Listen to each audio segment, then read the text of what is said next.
Well, it's lovely to be here. It is true that I've been spending a lot of my time in the last year thinking about care of those in their older years, and of course that is what St Hughs now is, so it's lovely to have the opportunity to take care of it. It's fabulous to welcome so many people here, to have the college this full. I don't think I've seen quite this many people here since in senior last year, when we had 1,500 people in the gardens, but they were from the whole of the university. So today, since almost everybody is from St Hughs, the average IQ is much higher than it was then. The special delight about this place is that unlike so many of the institutions that we see around in this country and around the world, which often seem to be a great deal less than the sum of their parts as a result of conflict and people not facing in the same direction, I'm absolutely sure that if we were all accountants and we wanted to work out what St Hughs was worth in some sense, it would be worth a lot more than if we split it up and sold it off, because there's something about this thing that for 125 years has meant something more than just teaching, just scholarship, just learning, just these buildings, the beautiful garden, the fabulous library. It is an institution that stands for something that we all care about passionately, that we've seen worked out in your lives, that we see worked out in the lives of the students who are being educated here now, and we will see worked out in many decades and we hope centuries to come. We're 125 years old today. That means we are probably older than anybody else who's alive, although not absolutely certainly. Elizabeth Wordsworth, when she and a group of other people had the idea of getting this place going, wrote a marvellously modest, humble note to a newspaper in which she said that having set up a small homely institution, she and her co-workers hoped that in time it would develop from an institution that began with 4 students into something more important. Well, 125 years have certainly seen that. I think all of us who've been lucky enough to be associated in any way with this institution feel privileged to have had that association. It is something that we can all feel great delight in. It is a great privilege to stand on the shoulders of these giants, these remarkable women, and 1 or 2 men, although largely women, who have created this place. I'm enormously looking forward to reading Laura Schwartz's new history. I'm enormously looking forward to looking at these 2 great works that Janetta has produced. I can confess that I have had a sneak preview of the Register. Now, I've known a little bit about the amount of work that has gone into the Register that Anne has been doing for, 1982, since she was in senior school, that Mary and many others have been helping on recently. And a proof copy of it arrived on my desk just as I left the college for 3 months unpaid leave to try to finish off this commission on long-term care. And I confess that my heart didn't leap up as the envelope arrived, because it was quite substantial. You'll see later it's quite a thick book. When it was just on single-sided sheets of paper, it felt as though it had bottom. Let's put it like that. Anyway, I picked it up and took it onto a train with me on my way up to London to worry about care of those with care and support needs. And by about Dilnot, I thought, okay, I better start having a look at this, because Anne Souter, Mary Clappinson, these look like gentle people, but anyway, so I thought I'd do my duty. So I opened it up, thinking that I would have a quick skim through for 5 minutes, then I'd get back to what I was supposed to be doing. I'm afraid that I read it from Dilnot to Paddington, from Paddington to the Elephant and Castle, put it away when I got to Skipton House, and then read it all that evening and until much too late that night, and went on doing that for several days. It looks as though it might be a little dull. It is an astonishingly rich description of remarkable lives, truly remarkable, astonishing lives, all the more astonishing because it's tantalizing. Why did all these women go to Japan in the latter part of the 19th century? What was going on in that convent in Truro? What was it with Lesotho? Just remarkable, astonishing lives. The women to whom we look back. Of course, they were astonishing, otherwise they wouldn't have come here in the first place. But in these not dry but precise descriptions of their lives, we see an astonishing story of what's happened in the intellectual lives of a whole nation. And you will, I promise, love it, but don't open it too late at night because you may stay up for too long.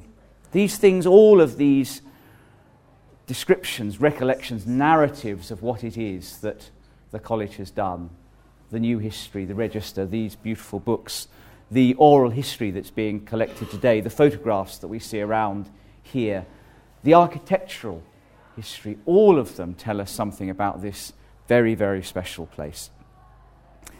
There are young people here today, and there are some more mature. The most mature, I think, is Wenda Reynolds. I don't think Wenda's in the room now, but Wenda, I think, is going to be around. Wenda matriculated in 1934.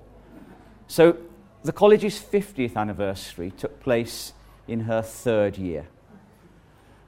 There's every chance that there is more than one person here today who will still be here when the college celebrates its 200th anniversary. I don't think that many of us are like, well, you see Helen Bullman, one of our marvellous, and Kate indeed, some of our marvellous development and alumni people, they just might be here. We probably won't, although maybe there will be changes in technology that even so far we haven't imagined. But it's a great reassurance to know that this enterprise will still be going, and the objectives that the people who founded it set out will still be being honoured and implemented then. The academic life of the college continues to thrive. Our students are almost without exception at almost all times, full of intellectual energy and astonishingly hard-working, and only exceeded in their intellectual vigour by the fellowship, all of whom are on fire with the delight of learning.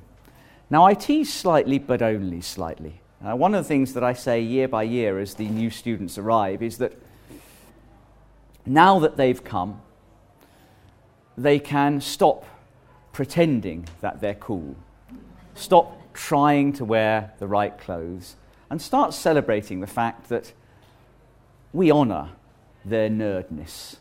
That is what we're here for. We are here just for the pure love of learning. And although that makes them feel slightly shifty, for most of them, not all, it's a relief to be part of a place where all that matters is knowledge, all that matters is seeking understanding, wisdom in all of her glories. What about the non-academic side of the college? Well, last year, I always feel strange talking about the finances at this meeting because it's the end of this month when we know what happened this year. But anyway, last year, the last year for which we had audited accounts, we slipped back into a small surplus to the great delight of the bursar and the principal, who have been extremely irritated because the previous year we slipped into a deficit for the first time for many years, but we slipped back into surplus. Life is pretty difficult in the wider economy at the moment, and it's not actually a bundle of roses in the financial environment for higher education either. Times are pretty difficult, but the whole college is working very hard to make sure that we stay afloat financially from year to year. Our colleagues who run the non-academic side of what we do, the accommodation, the conferences, the food, well, you'll have seen this weekend what a fabulous job they do. Their contribution to subsidising the fantastic education that's still available in Oxford is one without which the college would be about £1.5 million a year in the red. And we honour what they do just as we honour the work of the academic side of the college. What's the biggest new thing that's going on in college at the moment? Well, I think probably the biggest new thing is that 7 or 8 months ago we received a gift of £10 million from Dixon Poon, a Hong Kong-based philanthropist, the owner of Harvey Nichols, among other things, to help us put up a large new building to accommodate the university's China Centre. It's one of the largest gifts that any college in the university has ever received. It's a gift that comes from somebody who had no prior connection with this university or this college. And I think that reflects two things. First of all, the great esteem with which the whole university is held across the whole world. This is still, despite the fact that we're a small and relatively insignificant country with only 1% of the world's population, universities are still something that we do well, and those around the world who care about the advancement of knowledge want to be involved with this university. And the second reason for this gift was that Dixon Poon, like so many other people, can see that the future of China is one of the really crucial issues for the whole world, and it's an issue about which, frankly, those of us in the West in particular have known too little and understood much less than we ought.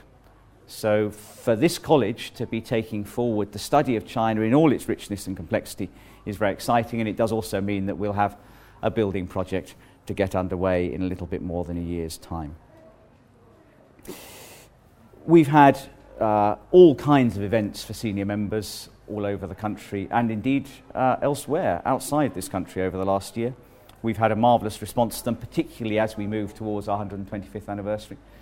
We've gone on raising funds. We had the most successful telephone campaign and annual fund campaign that we've ever had.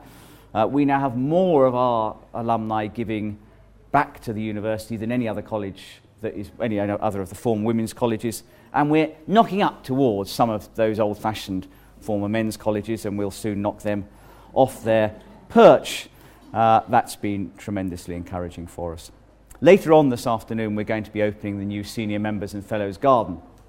Not sure that any other college has got a Senior Members and Fellows Garden. We hope that this is a reflection of what an unstuffy kind of a college we are, and a reminder that we value our senior members above all things. So I hope you'll come and join us down there at 3:30. On the gardens, I should note that John Brooke, who had been our head gardener for I think 35 years, finally retired from this job in October of last year. And as you look round these gardens, the state that they're in is extraordinary testimony to his quite remarkable hard work over 35 years. I would sometimes stand up at my desk and look out of the window and see Mr. Brooke literally running after the lawnmower. He did everything at a run. An astonishing feat of endurance, but love for this institution. We've had many things to celebrate this year, both in this country and outside it. One of the most striking has been this lady. Sue there looking gentle. I think I prefer the portrait of her in the Morden Hall, where you can see the steel in her backbone. And she does appear to have some steel in her backbone, this particular graduate of St. Hughs. It's been a delight to us to see her more free. It was fabulous to hear her on Radio 4. It is slightly worrying to see what is going on there at the moment, but great that again she is slightly more able to participate in public discussion. We also celebrate two lives, one of which has already been mentioned, but both who have died this year, Peggy Jacobs, but also most recently Lord Roger, Alan Roger, our visitor, a legal mind of quite remarkable brilliance, and also the most lovely visitor. Now, it's a funny term, the visitor of an Oxford or Cambridge college. Not many people know what it means, and it does sound, once you understand it, pretty grand. Alan Roger had every reason to be grand, and he was the least grand of people. When he came to the college, which he did whenever he could, he would refuse to sit next to me or any other old people. He just wanted to go and talk to the students who adored him. It's a great tragedy for us and for the wider nation that we've lost him. And Peggy, well, Sue has already talked about Peggy. She was an emblem of what we stood for, a woman of grace and wisdom and generosity of spirit and great, great learning, and we mourn her loss. These three people, Aung San Suu Kyi, Alan Roger, Peggy Jacobs, between them capture so much of what we want to be. I should come to a close. Before I do that, I want to say some personal thanks to people who have been rather burdened by I hope they've been burdened by my absence over the last 3 months. They've either been burdened by my absence over the last 3 months, or they're going to be burdened by my presence over the next 12 months, one way or the other. I'm grateful to them. John Isles, Dr. John Isles, our erstwhile vice principal, acting principal for the last 3 months, who stepped into the breach while I took 3 months unpaid leave. And I'm incredibly grateful to him. To Mary Kerr, our bursar, who runs the non-academic side of this college with her fabulous colleagues in quite exemplary fashion, and who has had a much heavier burden because I've been aware, at least I hope she has. And Lizzie Emerson, our senior tutor, who likewise manages, supports, helps to organise all of our academic life in a way that makes the work that our fellows, our lecturers and our students do easier and more effective. These are a remarkable team. And lastly, but by no means least, Catherine Barton, who many of you know actually runs the college, at least when I'm here. I should also say that many of you will know I'm moving on in a little bit more than a year's time. I've now been at St Hughs for 9 years. I will have done I don't mean to say done, that makes it sound like a prison sentence, which it is absolutely not like. I will have spent 10 years as the principal of St Hughs next summer. It's been a fabulous 10 years for me. I have enjoyed it more than any other job that I've ever done. I'll be moving on to Nuffield, where I'll be able to get back to a little bit more economics, which I will love and you will find strange but perhaps charming. This last year, though, is not going to be about sliding gently towards obsolescence. There is a lot to do over this next year. We need to make sure we finish the funding of the China Centre. We need to go on, though, crucially, doing all of the things that Elizabeth Wordsworth and our founding mothers had in mind, being a place of scholarship, of learning, of teaching, and above all, a place that is open to all. That was what we began to be. That was what we wanted to be a place where the only qualification you needed to have to get the kind of education that this place offers is the ability to benefit from it. This has been a year to remember, it's been a year to celebrate. There's much more over this weekend that will be exciting and, I hope, raucous.